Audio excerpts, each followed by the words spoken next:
I was a little bit reluctant about wanting to do this video, to be honest with you, because I really like Andrew Neil, and I think that his appearance on BBC Question Time last night was a mistake, frankly. I think it's never a good look to, the same week as your resignation, go on your old employer, almost like you're sort of Oliver Twist asking for more, please, sir, and almost apologise for being involved with this TV channel that you no longer are a fan of. But anyway, I want to take you through this clip and just talk about what happens within it. The man that they've got on, Nels Abbey, who has wrote a book called Think Like a White Man, and he's a writer and a satirist, apparently, although I'm not sure there's much in the way of satire. It doesn't strike me that he could make a joke if he pulled one out of a bloody cracker. But anyway, let's have a watch. So I know there's a cabinet reshuffle going on, and I've had to do my own too. So I came with something from my own cabinet or so, and it's just... Also, he keeps saying also, and it's not a reshuffle, is it, if you're taking something out of it? But anyway. What does that say? We can't see it here on the panel. You might remember these days or so. So it says... Again, the also thing, it's weird. Why Britain's new TV news channel won't be woke. So, and I thought to myself, I'd just bring that along. And for the benefit of those at home, also, I bought a bigger copy too, so there we go. So Andrew can... So go on, you might have to, because not everyone is familiar with GB News, so you might have to explain why you brought that. So GB News, everybody's not familiar with GB News. It's the... Well... Okay, so... The viewing figures would suggest that not everyone is familiar. Nigel Farage's show, for one, regularly beats Sky News and BBC News. So this sneering, contemptible attitude directed towards GB News and its supporters, I think is abhorrent, and it speaks volumes about the kind of programme the BBC is. In the same programme, by the way, they criticise Brexit. I mean, that Brexit happened 5 years ago. 2016 is when Brexit took place. It's 2021. Move on, folks. Move on. Absolutely. They're kind of close to zero viewers on an ongoing basis for a long time now. GB News was set up, as it says over here, in black and white, and a channel that was intended to not be, quote-unquote, woke. That it was going to be a channel that was going to fight the, quote-unquote, culture wars. I posited to you, Andrew, that you actually knew exactly what you guys were setting up. That you were setting up, when you used the term like woke as a pejorative, I put it to you that... Woke is a pejorative. It's a bad thing.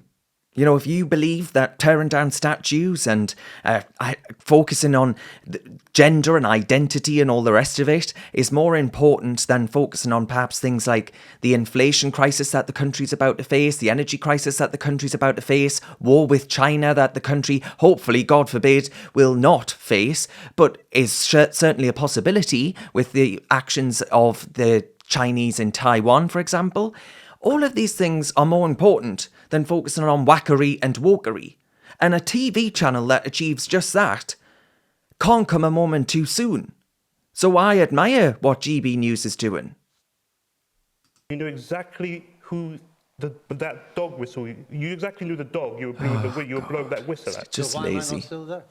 That's up to you. Well, and Andrew panders to it, I'm afraid. If you're saying that what's happened is what I wanted, why would I be here tonight and not still? Because I think, well, I'll give you my reason. You don't know me. No, I'll give you my reason. I'll give you my perception. You're assuming things of which you have no knowledge whatsoever. Well, I'll give you my perception. What GB News did represent is the exact same thing that Fox News represented, which was for the purpose of re-mainstreaming and maintaining almost a cocktail of bigotries.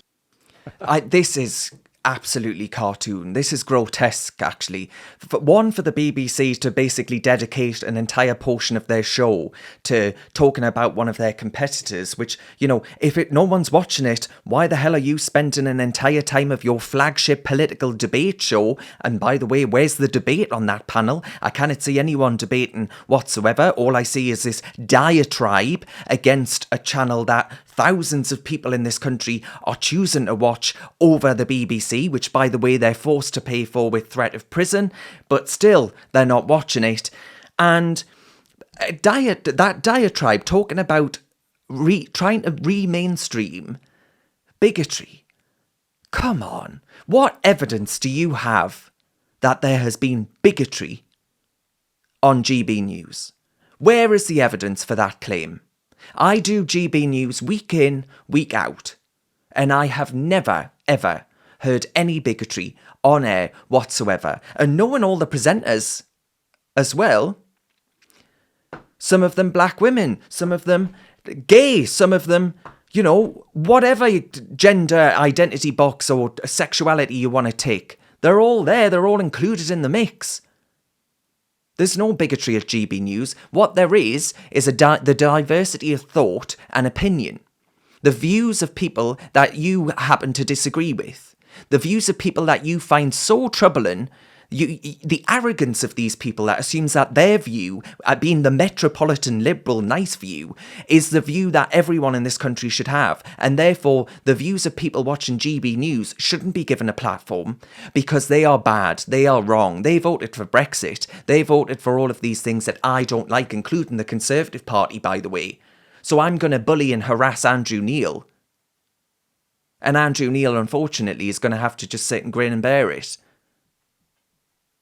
Because of the statement that he's put out. I just think the entire thing is a complete and utter joke. I think it's a joke panel. I think it's a joke programme. This is no debate. This is supposed to be the BBC's flagship political show. It's nothing more than a glorified left-wing circle jerk as far as I'm concerned. Reasoned relies upon grassroots donations from people like yourself that want us to continue producing our high quality, free thinking content. So please do consider clicking the link and donating, no matter how big, no matter how small, because it really does ensure that we can keep on keeping on